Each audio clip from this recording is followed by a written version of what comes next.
Čeprav velika večina okužb z virusom gripe mine brez težav, v ljubljanskem UKC zaradi hujšega poteka bolezni vsako leto beležijo tudi do 600 primerov hospitalizacije. Kar od 40 pa do 60% hospitalizacij bi lahko preprečili s cepljenjem. Ja, jaz se cepam. Jaz rajš vidim, da me kakšna dama objame, ka pa gripa.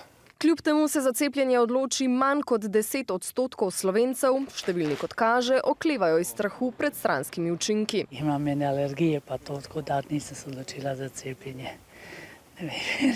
Veliko se cepi, vsak ima svoje, da se sam odloča, ampak jaz zaenkrat ne bi. Cepljenje je povsem varno, stranski učinki pa praviloma blagi, vnovič mirijo zdravniki in tistim, ki še kolebajo, polagajo na srce. Čisto vsak, ki je zaradi gripe pristal na ventilatorju in potem preživel, je na koncu rekel, ko bi se vsaj cepil. Izkušnja, ki jo potrdi tudi ena od naših sogovornic, ki je v intenzivni enoti pred leti sicer pristala zaradi COVID-19. 3 mesece bolnice, tako da, ja, ampak kljub temu sem se 2-krat cepila, ker je bojazen tisto, kar doživiš v tej koroni, kar sem jaz doživela, nikomur ne privoščim, tako da.